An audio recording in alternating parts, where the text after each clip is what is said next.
Hello दोस्तों, मैं शंकर लाल और आप सभी का स्वागत करता हूं किराड़ क्लासेज के अंदर। हमने बात कर चुके हैं वैदिक काल के जो सामाजिक जीवन है उसके बारे में बात कर चुके हैं। वैदिक सभ्यता की उत्पत्ति किस प्रकार से हुई थी, इन सारी चीज़ों की हम बात कर चुके हैं। आज बात करने वाले हैं कि वैदिक समाज था उसका धार्मिक जीवन किस प्रकार का था, कौन कौन लोगों को क्या कहा जाता था, किस प्रकार से सारे लोग थे। तो याद रखना उपनयन संस्कार में याद रखना कि जीविकोपार्जन के लिए 16 संस्कार हुआ करते थे, जिनमें से आपको याद रखना उपनयन संस्कार जब बालक को पढ़ने के लिए भेजा जाता था तो जाता था, तब ये आप उपनयन संस्कार किया जाता था। उपनयन संस्कार में गायत्री मंत्र द्वारा ब्राह्मण बालक का 8 वर्ष की आयु में क्या कर दिया जाता था, उपनयन संस्कार। और त्रिशुभ मंत्र के कारण के साथ क्षत्रिय बालक का 11 वर्ष की आयु में, और जगती मंत्र के साथ वैश्य बालक का 12 वर्ष की आयु में। फिर याद रखना उपाध्याय, उपाध्याय याद रखना उपाध्याय कौन होता था बेटा जी। तो याद रखना कि उपाध्याय कौन होता था। उपाध्याय वैदिक काल में जीविकोपार्जन करने हेतु पढ़ाने वाला व्यक्ति कौन होता था, उपाध्याय होता था। फिर याद रखना ब्रह्मवादिनी, वे कन्याएं जो जीवन भर आश्रम में रहकर शिक्षा ग्रहण करती है, वे कन्याएं जो आश्रम में रहकर शिक्षाएं ग्रहण करती है। फिर याद रखना क्या याद रखना, सद्योवध्यो, विवाह पूर्व तक शिक्षा प्राप्त करने वाली सद्योवध्यो किसे कहा जाता था, विवाह पूर्व तक, पूर्व तक विवाह पूर्व तक विवाह पूर्व तक शिक्षा प्राप्त करने वाली कन्या, शिक्षा प्राप्त करने वाली कन्याएं। ठीक है बेटा जी, क्लियर रहेगी। नेक्स्ट, चले नेक्स्ट। लो जी, चलते हैं नेक्स्ट। इतनी बात अगर आपको याद रहेगी तो नेक्स्ट चलते हैं। नेक्स्ट में हम बात करने वाले हैं किसकी बेटा जी, एक सेकंड बेटा जी।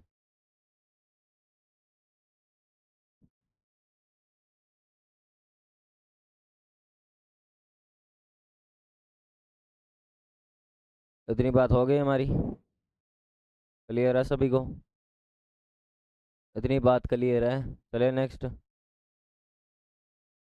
लो जी, चलते हैं नेक्स्ट पेज पे। और नेक्स्ट पेज पे हम बात करने वाले हैं किसकी, तो याद रखना वैदिक काल में धर्म, वैदिक पीरियड में जो रिलीजन हुआ करता था ना, धर्म के बारे में बात करने वाले हैं कि धर्म किस प्रकार से था वैदिक सभ्यता में। धर्म किस प्रकार से था, तो पहले धर्म का जो स्वरूप है वो स्वरूप किस प्रकार था, स्वरूप। और स्वरूप के बारे में याद रखना है आपको। क्या याद रखोगे बेटा जी, कि प्रकृति का देवीकरण था ना, जो प्रकृति का देवीकरण, पहली बात याद रखना है, प्रकृति प्रकृति का देवीयकरण, देवीयकरण। प्रकृति के अंदर जो भी चीजें हैं वो सारी की सारी क्या है, कि देवों का वास होता है उसके अंदर। प्रकृति के अंदर जो जो चीजें जैसे धरती, वायु, अग्नि, सारी के सारे क्या है, देवता है। ठीक है बेटा जी। फिर यार बहुदेववाद देववाद प्रचलन थी, बहुदेववाद प्रचलन था। एक से अधिक देवताओं को पूजा जाता था, मूर्ति पूजा व मंदिर नहीं थे। मूर्ति पूजा मूर्ति पूजा व मंदिर का कोई उल्लेख नहीं मिलता, मंदिर का कोई उल्लेख नहीं मिलता था जो उनके समक्ष था। मंदिर का उल्लेख नहीं मिलता, ठीक है बेटा जी, उल्लेख नहीं मिलता। जो उनके समक्ष सामने था, प्रत्यक्ष सा क्या, जो उनके सामने प्रत्यक्ष था, केवल उन्हीं को देवता मानते थे। जैसे कि उनको वायु हो गई, आकाश हो गया, धरती हो गई, पेड़ पौधे हो गए, इन सभी को क्या मानते थे, देव मानते थे बेटा जी। ठीक है बेटा जी। फिर दो नंबर याद क्या रखोगे, स्वरूप की बात होगी। दो में रखना है कि देवताओं का वर्गीकरण, देवताओं देवताओं का वर्गीकरण वर्गीकरण। और देवताओं का वर्गीकरण किस प्रकार बेटा जी, तो याद रखना है कि देवताओं का वर्गीकरण जो किया गया था उनके द्वारा किस प्रकार किया गया था। तो याद रखना कि सर वो क्या करते थे, पृथ्वी, जैसे कि आपकी हो गई पृथ्वी, क्या हो गई, पृथ्वी, और इस पृथ्वी को भी देव मानते थे। जैसे पृथ्वी, अग्नि, बृहस्पति, सोम, है ना। पृथ्वी के साथ साथ आकाश को, और आकाश में कौन कौन से दो लोग देवता थे, जैसे कि सूर्य, वरुण, मित्र, है ना, विष्णु, उषा, अश्विनी, सविता, अदिति, है ना। फिर अंतरिक्ष का देवता मानते थे, अंतरिक्ष अंतरिक्ष का देवता मानते थे, अंतरिक्ष का देवता मानते थे बेटा जी, है ना। अंतरिक्ष के देवता में जैसे इंद्र रुद्र सारे के सारे मानते थे। ठीक है बेटा जी, है ना। नेचर, इतनी बात याद रहेगी। नेक्स्ट पेज में चले।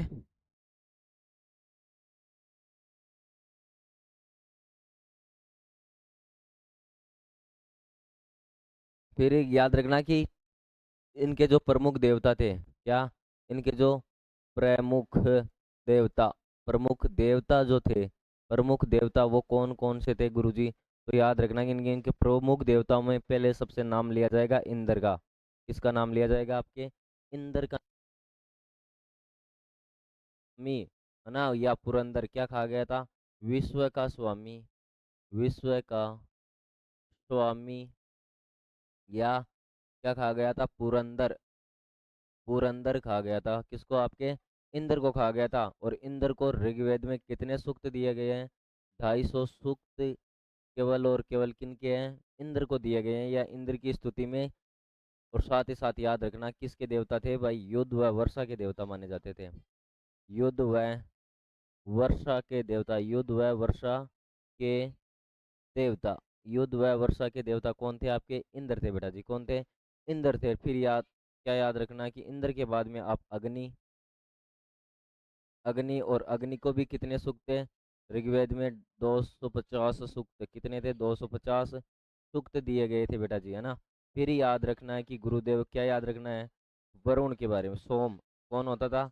सोम। और इस सोम देवता को कितने सूक्त दिए गए हैं?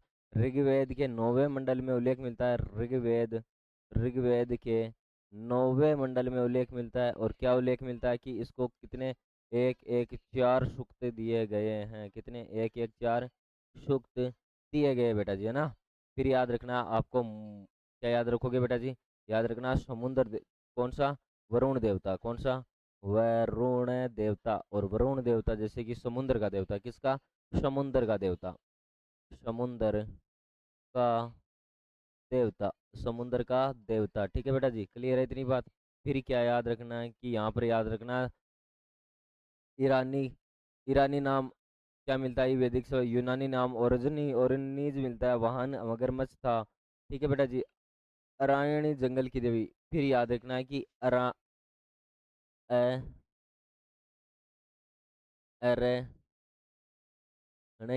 अरण्ययानी क्या थी भाई? जंगल की देवी। क्या थी? जंगल की देवी, जंगल की देवी, जंगल की देवी क्या थी बेटा जी आपकी? अरण्य, अरण्ययानी या अरण्य, घो आर्यों का प्राचीन देवता, है ना। जो घो या घोष, घो, घो क्या था भाई बेटा जी आपका? या घोष बोला जाता है इसको। क्या था? आर्यों का प्राचीन देवता, आर्यों का प्राचीन देवता, आर्यों का प्राचीन देवता कौन था बेटा जी? कौन था? धौंस। कौन था बेटा जी? धौंस था ना, स्काई ओल्ड, या इसको आकाश का देवता माना जाता था। क्या माना जाता था? आकाश का देवता। ठीक है, नेक्स्ट पे चलते हैं। नेक्स्ट आप याद रखना उपासना की पद्धति क्या थी? उपासना, उपासना की पद्धति, उपासना की पद्धति क्या थी? तो याद रखना कि उपासना की पद्धति, तो ये स्तुति पाठ प्रार्थना, स्तुति की जाती थी, पाठ की जाती थी, प्रार्थना की जाती थी, यज्ञ किए जाते थे, मूर्ति पूजा तथा मंदिर के साक्ष्य नहीं मिलते हैं ना। जैसे कि स्तुति पाठ, स्तुति पाठ, स्तुति पाठ किए जाते थे। आपकी प्रार्थना की जाती थी, प्रार्थना की जाती थी। प्रार्थना के साथ साथ यज्ञ की, यज्ञ द्वारा यज्ञ किया जाता था। और याद रखना कि मंदिर, मंदिर व मूर्ति पूजा का उल्लेख नहीं, मूर्ति पूजा, मूर्ति पूजा का उल्लेख नहीं मिलता बेटा जी। क्या नहीं मिलता? मूर्ति पूजा का उल्लेख नहीं मिलता, है ना। फिर आप अदर फैक्ट्स की बात की जाए यहाँ पर कि धार्मिक सभ्यता में इसके अन्य तथ्य क्या क्या है, अन्य तथ्य अदर फैक्ट्स क्या है? अदर फैक्ट्स की बात की जाए तो व्यवहारिक व उपयोगितावादी थे भाई। सारे के सारे लोग किस प्रकार के थे? व्यवहारिक, व्यवहारिक के साथ साथ क्या थे?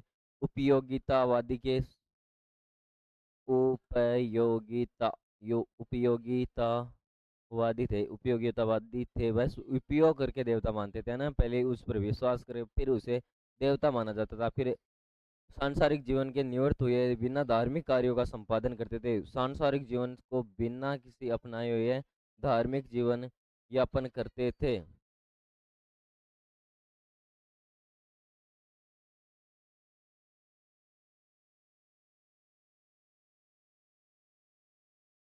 ठीक है।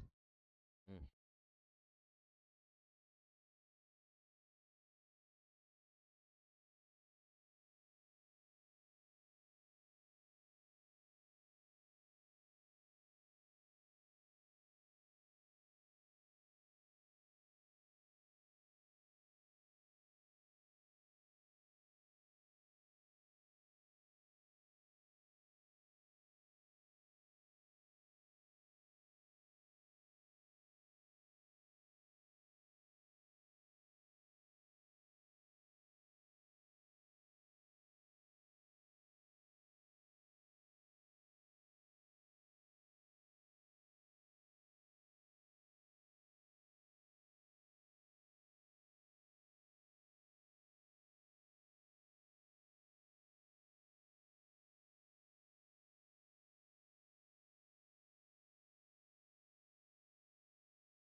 क्या याद रखोगे? अर्थव्यवस्था, वैदिक काल की अर्थव्यवस्था, वैदिक काल की अर्थव्यवस्था, अर्थव्यवस्था, अर्थव्यवस्था। और अवैदिक काल की अर्थव्यवस्था में जो ऋग्वैदिक काल की अर्थव्यवस्था के बारे में पहले बात करेंगे, जो ऋग्वैदिक इकोनॉमी है उसके बारे में बात करेंगे।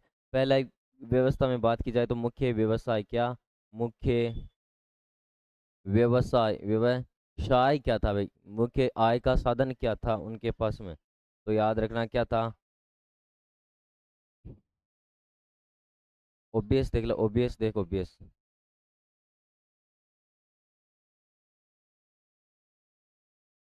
ठीक ठीक। मु- मुख्य व्यवसाय की बात की जाए तो पशुपालन क्या था?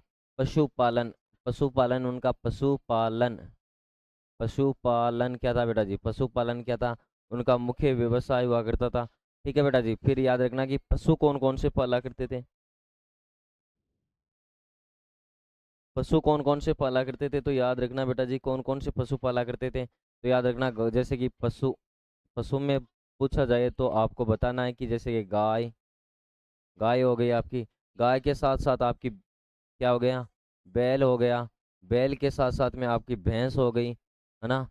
भैंस हो गई, भैंस के साथ में बकरी हो गई, और बकरी के साथ में क्या हो गया बेटा जी? आपका घोड़ा, क्या हो गया? घोड़ा।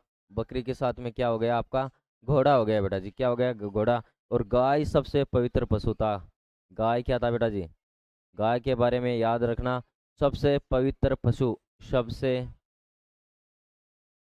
पवित्र, सबसे पवित्र माना जाने लगा गाय, पवित्र पशु था ना, सबसे पवित्र। साथ ही साथ में गाय को शतपथ ब्राह्मण में क्या किया गया था? अगन्या कहा गया था। क्या? अगन्या। और अगन्या का अर्थ क्या होता है बेटा जी? तो याद रखना, न मारने योग्य, जिसका वध नहीं किया जा सकता। न मारने योग्य किसको कहा गया था? आपके गाय को कहा गया था न मारने योग्य, अगन्या। ठीक है बेटा जी। कृषि के बारे में हमें क्या जानकारी मिलती है? तो कृषि के बारे में बेटा जी हमें क्या जानकारी मिलती है? इसके बारे में, कृषि के बारे में क्या जानकारी मिलती है? तो याद रखना बेटा जी कि कृषि, यहाँ पर कृषि की जाती थी, और कृषि के अंदर सीमित जानकारी मिलती है ना, सीमित जानकारी। जैसे ऋग्वेद में चौथा मंडल का 24वां सूक्त है, ऋग्वेद, ऋग्वेद, ऋग्वेद, ऋग्वेद के चौथा मंडल है ना, चौथा मंडल, चौथा मंडल का 24वां सूक्त है। कौन सा? 24वां सूक्त। और इस 24वें सूक्त में किसका उल्लेख मिलता है हमें? तो एकमात्र अनाज, एकमात्र, एकमात्र अनाज, एकमात्र अनाज का उल्लेख मिलता है, और वो क्या मिलता है? यव। क्या मिलता है? यव। तो गुरुजी ये यव क्या होता है? तो याद रखना जो, क्या होता है? जो का उल्लेख मिलता है बेटा जी, किसका? जो का उल्लेख मिलता है। साथ ही साथ ना शब्द मिलते हैं कुछ ना, शब्द, शब्द मिलते हैं। और शब्दों में क्या याद रखोगे? जैसे कुल्या, कुल्या मिलता है। और कुल्या किसे कहा गया था बेटा जी? कुल्या नहर को कहा गया था। किसको? नहर को कहा गया था बेटा जी। किससे कहा गया था? नहर को कहा गया था। जैसे क्षेत्र उर्वा, क्षेत्र उर्वरा, क्षेत्र या उर्वरा, उर्वरा, उर्वरा, उर्वरा, उर्वरा कहा गया था। कृषि योग्य भूमि क्या कहा गया था? कृषि, कृषि योग्य भूमि, कृषि योग्य भूमि को क्या कहा गया था? क्षेत्र या उर्वरा कहा गया था ना। जैसे अश्म, अश्म चक्र, अस्मक चक्र। और अस्मक चक्र क्या होता है बेटा जी? तो याद रखना क्या होता है? रहट, रहट तो जानते हो, और रहट आप जानते होंगे, कुएं से पानी निकला। जैसे अवट, अवट हमें नाम मिलता है, क्या होता है? गड्ढा। क्या होता है? गड्ढा होता है बेटा जी, गड्ढा, गड्ढा होता है, क्या होता है? गड्ढा होता है। ठीक है बेटा जी, क्लियर है इतनी बात? चले नेक्स्ट पेज की ओर चलते हैं जी। इतनी बात क्लियर है सभी को? फिर एक नाम मिलता है हमें, हल। क्या नाम मिलता है? हल। और ये हल क्या होता है? तो याद रखना बेटा जी, लांगल या सिर कहा जाता था। क्या कहा जाता था? लांगल, लांगल या सिर कहा जाता था। हल को क्या कहा जाता था? लांगल या सिर, लांगल या सिर कहा जाता था बेटा जी। क्या कहा जाता था? लांगल या सिर कहा जाता था। ठीक है बेटा जी, इतनी बात याद रहेगी। और गोबर की खाद को क्या कहा जाता था? गोबर की खाद, गोबर की खाद को क्या कहा जाता था बेटा जी? तो याद रखना कि करिसु कहा जाता था। क्या? करिशु, करिसु कहा जाता था। फिर याद रखना है कि बेटा जी, क्या याद रखोगे और क्या चीज? तो हल से जोती हुई रेखा, हल से ज्योति हुई रेखा, ज्योति हुई हुई रेखा, और इस रेखा को क्या कहा जाता था? तो याद रखना बेटा जी, क्या कहा जाता था? आपकी सीता कहा जाता था। क्या कहा जाता था? सीता। फिर आप याद रखना धातु उद्योग। धातु उद्योगों के बारे में याद रखना, धातु उद्योग। धातु उद्योग के बारे में क्या याद रखना है बेटा जी? तो याद रखना है बेटा जी आपको कि क्या याद रखना है कि प्रमुख धातुएं, जैसे प्रमुख धातुएं कौन सी? एक तो आपका हो गया सोना। सोना को क्या कहा गया? तो याद रखना हिरण्य। क्या कहा गया था? हिरण्य। हिरण्य कहा गया था। साथ ही याद रखना आईएस। आईएस, और आईएस को क्या कहा गया था? तो आईएस को आपका ताम्र कहा गया था। क्या कहा गया था? ताम्र कहा गया था बेटा जी। क्या कहा गया था? आईएस को ताम्र कहा गया था। और ऋग्वेद में किसमें? ऋग्वेद। और ऋग्वेद में क्या याद रखोगे बेटा जी? कि ऋग्वेद के अंदर जो आपकी क्या होती थी, है ना, ऋग्वेद में लोहा व चांदी का उल्लेख नहीं मिलता। क्या नहीं मिलता? एक तो आपका लोहा व चांदी का उल्लेख नहीं मिलता है। चांदी का उल्लेख उल्लेख नहीं मिलता है बेटा जी। चांदी का उल्लेख नहीं मिलता है ना। ठीक है, क्लियर है इतनी बात? विनिमय का माध्यम क्या हुआ करती थी? विनयमय विनिमय।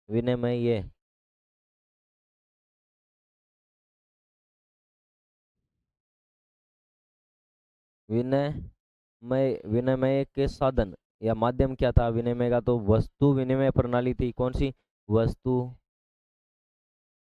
विनिमय प्रणाली। प्रणाली थी बेटा जी। क्या थी? वस्तु विनिमय प्रणाली थी। वस्तु को देकर वस्तु ली जाती थी ना। पणी। और पणी क्या हुआ करता था बेटा जी? तो याद रखना व्यापारी। क्या हुआ करता था? व्यापारी। पणी शब्द किसके लिए यूज किया गया था? व्यापारी के लिए यूज के। फिर आप याद रखना वेकनाट। क्या? वेकनाट। और वेकनाट किसे कहा जाता था? तो याद रखना वेकनाट सूदखोर को कहा जाता था। वेकनाट कौन होता था? सूदखोर। कौन होता था बेटा जी? सूदखोर। सूदखोर कौन होता था आपका? वेकनारी बिचौलिया। ठीक है बेटा जी, है ना। वेकनाट कुशिंद। मनी लेंडर हुआ करता था सूदखोर। ठीक है बेटा। नेक्स्ट नेक्स्ट प्रमुख शिल्पकारों की अगर बात की जाए, प्रमुख शिल्प क्या कहते हैं? प्रमुख शिल्पकार क्या क्या हुआ करते थे? प्रमुख शिल्पकार। प्रमुख शिल्पकार। प्रमुख शिल्पकार की अगर बेटा जी बात की जाए तो क्या याद रखोगे? कि एक तो लक्ष्मण। क्या याद रखोगे?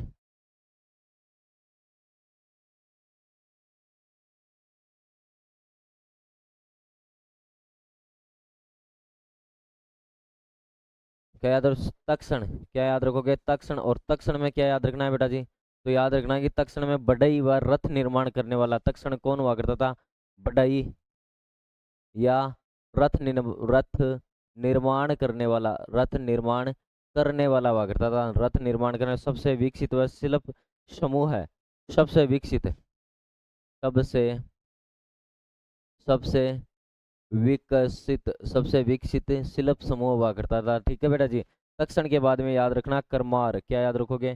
करमार। और ये करमार कौन हुआ करता था सर जी? तो याद रखना है बेटा जी कि धातु कर्मी हुआ करता था। धातु सोनार बोलते हो ना, धातु कर्मी कौन हुआ करता था? धातु कर्मी हुआ करता था बेटा जी। कौन हुआ करता था? फिर याद रखना कुलाल। क्या याद रखोगे? कुलाल। ये कुलाल कौन हुआ करता था? तो याद रखना बेटा जी कि कुलाल मृद भांड का निर्माण करने वाला।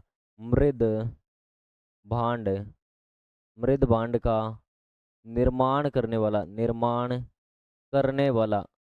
करने वाला। मृद भांड का निर्माण करने वाला आपका कौन हुआ करता था बेटा जी? कुलाल हुआ करता था। कुलाल के बाद में याद रखना वापृत। क्या याद? वात्री। क्या याद रखोगे? वापत्री। वापत्री कौन? नाई हुआ करता था। कौन हुआ करता था? नाई हुआ करता था बेटा जी। वापत्री के बाद में चरमकार। क्या? चरमकार। और ये चरमकार कौन हुआ करता था गुरुजी? तो याद रखना चरमकार चमड़ा उद्योग। चमड़ा उद्योग। चमड़ा उद्योग। चमड़ा उद्योग याद रखना है। फिर याद सीरी याद रखना है। सीरी पेस्क्री या सीरी। सीरी सीरी का एक नाम और मिलता है। क्या मिलता है? पेशकारी। पेश शकारी। पेशकारी कौन हुआ करता था? तो याद रखना बुनाई व कताई का कार्य करता था। बुनाई।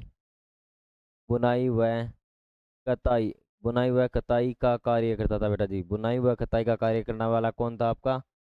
कौन था बेटा जी? तो याद रखना कौन था? सीरी। कौन था बेटा जी? सीरी, है ना। सीरी बुनाई और कताई का कार्य करने वाला प्रमुख व्यक्ति हुआ करता था। चले नेक्स्ट पेज की ओर। रेड प्रणाली आपको कल दिखा दी जाएगी। फिर हम बात करने वाले हैं उत्तर वैदिक काल की जो व्यवस्था है। उत्तर वैदिक काल की क्या? उत्तर वैदिक काल की उत्तर वैदिक वैदिक काल उत्तर वैदिक काल की अर्थव्यवस्था अर्थव्यवस्था व्यवस्था अर्थव्यवस्था उत्तर वैदिक काल की अर्थव्यवस्था की अगर बात की जाए बेटा जी तो मुख्य व्यवसाय क्या थे व्यवसाय क्या थे मुख्य व्यवसाय के व्यवसाय मुख्य व्यवसाय की बात की जाए तो याद रखना मुख्य व्यवसाय में क्या क्या रहे थे बेटा जी उनके। तो सबसे बात वो पशुपालन पर थे तो ये किन पर निर्भर हो गए पूरे के पूरे कृषि पर निर्भर हो गए थे। और प्रमुख फसल कौन सी हो गई इनकी प्रमुख फसल प्रमुख फसल की अगर बात की जाए बेटा जी तो याद रखना कि प्रमुख फसल गुरुदेव इनकी थी चावल। क्या थी चावल। और चावल को क्या कहा गया था ब्रह्मी क्या कहा गया था आपकी ब्रीही ब्रीही कहा गया था। चावल को क्या कहा गया था ब्रीही कहा गया था। जैसे जौ का उल्लेख मिलता है और जौ का क्या नाम मिला था हमें यव नाम मिला था।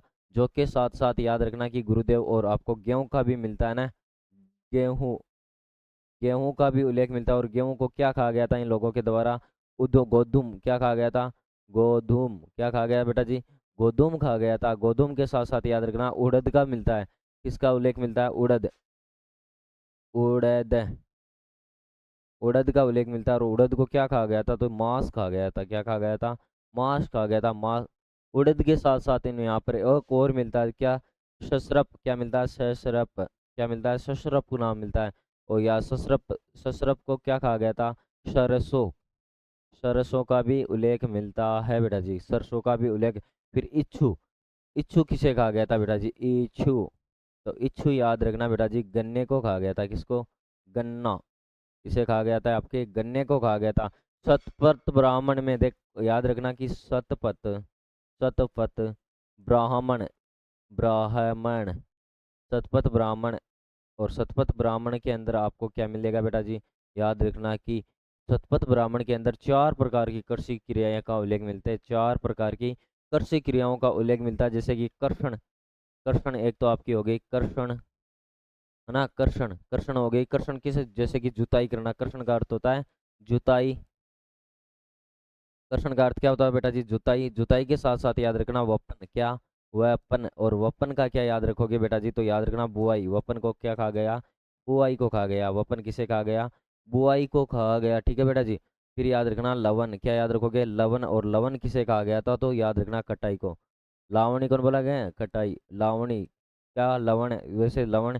फिर एक आता था मर्दन क्या होता था मर्दन। और इस मर्दन का क्या किसे कहा गया था तो यार मंडाई को। किसे मंडाई को मर्दन कहा गया था बेटा जी ठीक है मडाई या मंडाई है ना।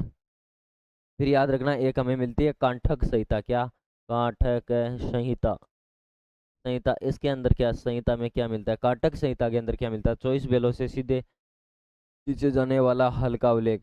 कंटक संहिता के अंदर इस प्रकार के हल मिला है हल का उल्लेख मिलता है जो कि 24 बेलों से सीधा खींचा जाता था ठीक है बेटा जी। क्लियर है इतनी बात क्लियर रहेगी इतनी बात।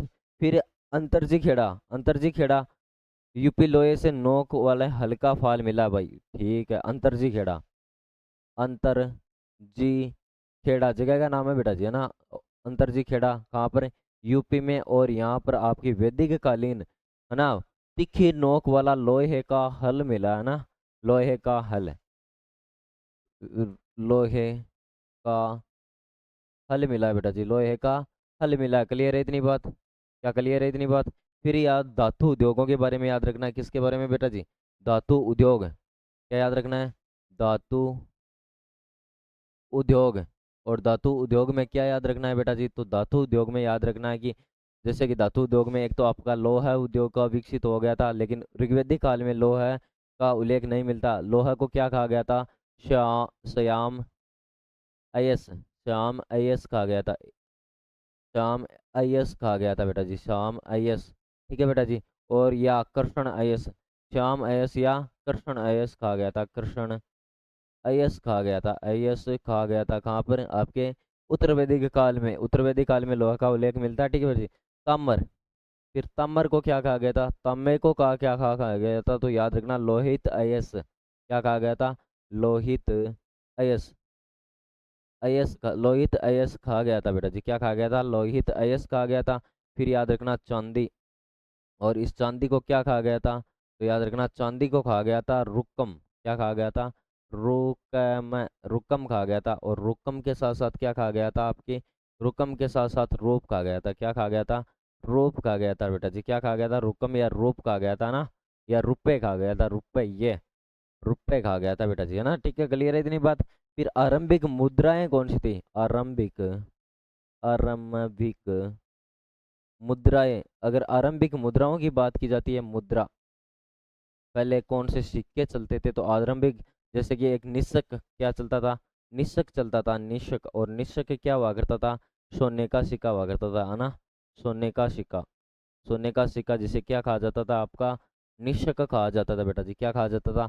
निशक। और निशक के बारे में याद रखना, निशक हमें आभूषण के रूप में भी मिलता है। एक होता था शतनाम। क्या? शतनाम। और शतनाम किसका था? चांदी का सिक्का। किसका था बेटा जी? चांदी, है ना, चांदी का सिक्का था। का शार्पण मिलता है, जैसे कि रतिका व गुंजन। क्या? रतिका व गुंजा, रतिका व गुंजा, रतिका व गुंजा। और रत्तिका व गुंजा का किस प्रकार उल्लेख मिलता है बेटा जी? तो याद रखना, रत्तिका व गुंजा का अर्थ किस प्रकार? लाल दाना, लाल दाना, लाल दाना के रूप में मिलता है। जैसे तौल की इकाई हुआ करती थी ना, क्या हुआ करती थी? रत्तिका व गुंजन, लाल दाना, तौल इकाई। तौल इकाई हुआ करती थी बेटा जी, इकाई हुआ करती थी, तौल की इकाई हुआ करती थी, तौलने के साधन हुआ करते थे। जैसे द्रोण, एक नाम मिलता है हमें, क्या मिलता है? द्रोण। और ये द्रोण क्या होता था? तो याद रखना बेटा जी कि द्रोण अनाज मापने की इकाई हुआ करती थी। अनाज मापने की इकाई, मापने की इकाई, इकाई हुआ करती थी, अनाज मापने की इकाई हुआ करती थी बेटा जी। फिर याद रखना है कि आपको वास्तुपली, वास्प, क्या नाम मिलेगा? वाशप लपली, वाष्पलपली मिलेगा। और वाष्पलपली क्या हुआ करता था? तो याद रखना चिकित्सक। क्या हुआ करता था? चिकित्सक, डॉक्टर, है ना। चिकित्सक डॉक्टर हुआ करता था। कौन? वास्तव, वाष्पलपली, है ना, वाष्पलपली। सॉरी, वाष्पलपली धोबी हुआ करता था बेटा जी। क्या हुआ करता था आपका? धोबी। क्या हुआ करता था बेटा जी? धोबी हुआ करता था। सॉरी, क्या हुआ करता था? धोबी, कपड़े धोने वाला। आपका चिकित्सक तो क्या हुआ करता था? भिषक। क्या हुआ करता था? भिषक। और भिषक कौन हुआ करता था आपका? डॉक्टर हुआ करता था। ठीक है बेटा जी, है ना। फिर धीवर, क्या नाम मिलेगा? धीवर। और ये धीवर क्या हुआ करता था गुरुदेव? तो याद रखना, धीवर होता था मछली पकड़ने का कार्य। क्या होता था? मछली, मछली पकड़ने का कार्य, पकड़ने का कार्य, मछली पकड़ने का कार्य हुआ करता था। क्या हुआ करता था? फिर आपको नाम मिलेगा केवर्त। क्या नाम मिलेगा बेटा जी? केवर्त नाम मिलेगा। और केवर्त क्या हुआ करता था? मलाह हुआ करता था। मलहा, मलहा, मलहा हुआ करता था। मलहा हुआ करता था, नाव चलाने वाला, मलहा, है ना। केवर्त नाव चलाने वाला, नाव चलाने वाला, चलाने वाला, नाव चलाने वाला कौन हुआ करता बेटा जी? याद रखना, केवर्त हुआ करता था। क्लियर रहेगी इतनी बात? क्लियर रहेगी सभी को इतनी बात? क्लियर है? बढ़िया है सभी को? ठीक है, चलते हैं नेक्स्ट पेज की ओर।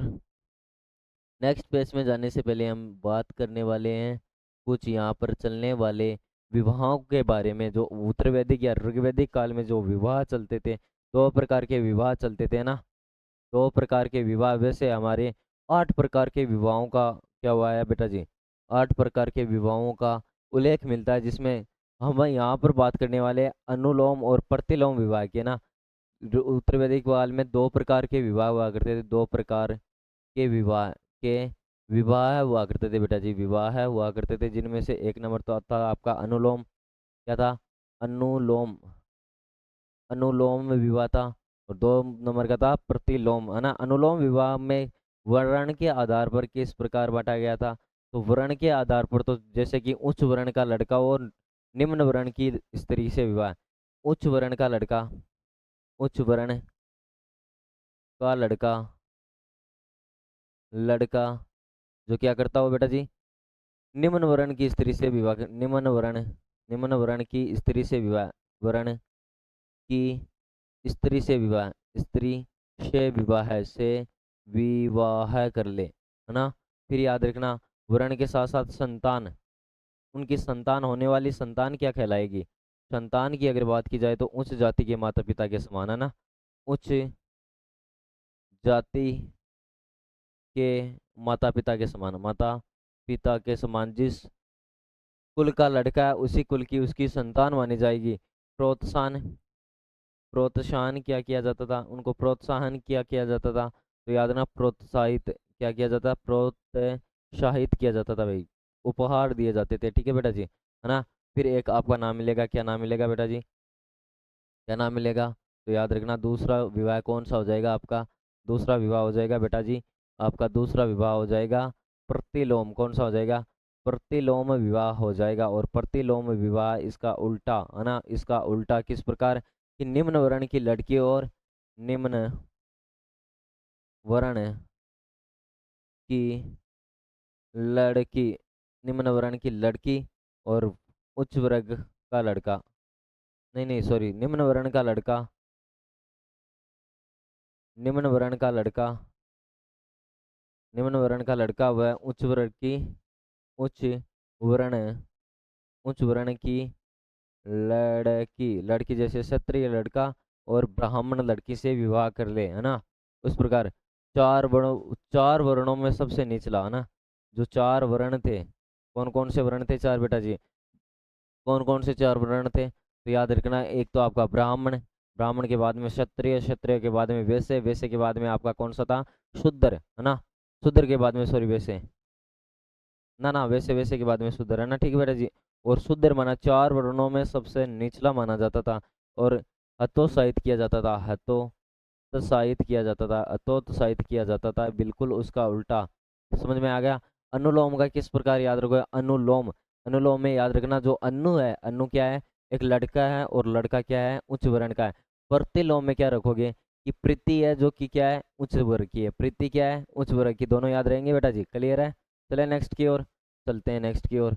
नेक्स्ट में अगर हम बात करें तो नेक्स्ट में बात करने वाले हैं जो उत्तर वैदिक काल में भी बाद में आपकी क्या, जो हिंदू धर्म में 8 प्रकार के क्या बताए गए थे आपके विवाह, है ना, हिंदू धर्म में, हिंदू धर्म में 8 प्रकार के विवाह, 8 प्रकार, 8 प्रकार के विवाह, विवाहों की बात करेंगे, 8 प्रकार के विवाहों की बात करेंगे, तो याद रखना इसके अंदर कौन कौन से, पहला विवाह कौन था, ब्रह्म विवाह, कौन सा था आपका, ब्रह्म विवाह, विवाह है। दूसरे की अगर बात की जाए बेटा जी तो दूसरा कौन सा मिलेगा आपका, देव विवाह है, कौन सा था, देव विवाह है, देव विवाह है। और देव विवाह के बाद में याद रखना बेटा जी, क्या याद रखना है, 3 नंबर क्या याद रखना है, तो याद रखना है कि अर्थ विवाह, कौन सा, अर्थ, अर्थ विवाह है, अर्थ विवाह याद रखना। अर्थ विवाह के बाद में बेटा जी क्या याद रखना है, प्रजापति विवाह, क्या 4 नंबर का कौन सा था, प्रजापति विवाह, प्रजापति विवाह है, विवाह है।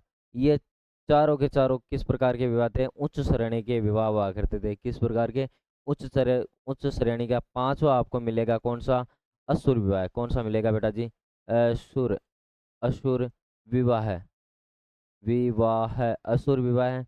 6 नंबर का आपको मिलेगा कौन सा मिलेगा बेटा जी, गंधर्व विवाह, कौन सा, प्रेम विवाह, गंधर्व विवाह, जो आज का प्रेम विवाह है, ठीक है बेटा जी। 7 नंबर आपको मिलेगा कौन सा विवाह मिलेगा, राक्षस विवाह, किडनैप करके विवाह करना, राक्षस विवाह, विवाह लड़की की बिना मर्जी से शादी करना, ठीक है बेटा जी। 8 नंबर आपको मिलेगा कौन सा, पिशाच विवाह, कौन सा, पिशाच विवाह है, भूत प्रेतों वाला विवाह, विवाह क्लियर है बेटा जी, है ना। विवाह के प्रकार इन सबसे श्रेष्ठ कौन सा माना गया है, तो याद रखना ब्रह्म विवाह सबसे श्रेष्ठ श्रेष्ठ है।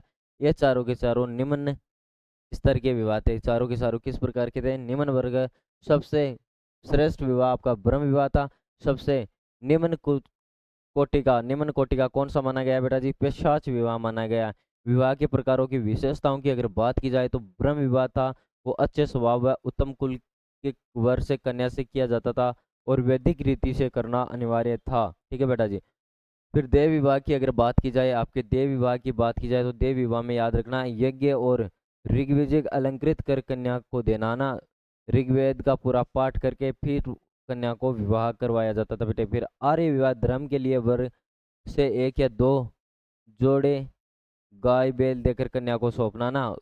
जैसे कि आपके आर्थ विवाह किस प्रकार का, वर्तमान का जो आपका दहेज प्रथा वाला विवाह, ठीक है बेटा जी।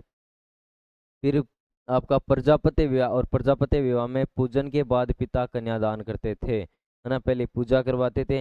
अगर ब्राह्मण का लड़का बढ़िया लगा तो उसके साथ में क्या कर देते, अपनी बिटिया की शादी कर देते थे, ठीक है बेटा जी ना।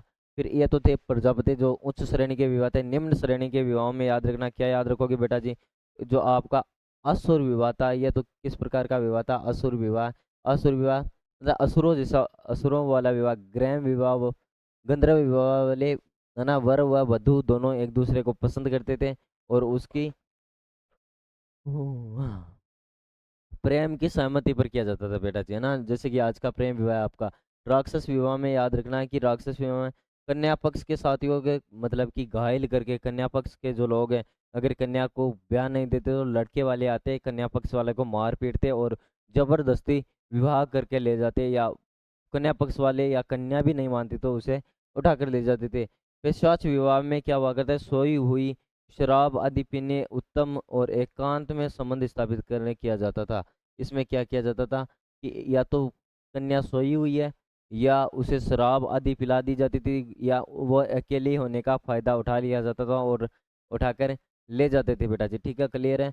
और अब कल हम बात करने वाले किसकी, जो चार वेद है आपके, क्या चार वेद है, उन चारों वेदों की बात करने वाला है बेटा जी। चार वेद में क्या क्या है, क्या नहीं है, चारों वेद में किस में कितने सूक्त दिए गए हैं, किस में क्या उल्लेख मिलता है, क्या नहीं मिलता है, ठीक है। नदियों के बारे में सारी क्लियर बात करने वाले हैं कल की क्लास के अंदर। इतनी देर में हम इसकी पूरा स्ट्रक्चर तैयार कर चुके हैं। अब वेदों को केवल और केवल वेदों को पढ़ना है मैं ना, वेद में किस वेद में क्या क्या है। और आज के लिए बस इतना ही, कल हम बात करने वाले हैं। और ठीक है बेटा जी, मिलते हैं कल। धन्यवाद।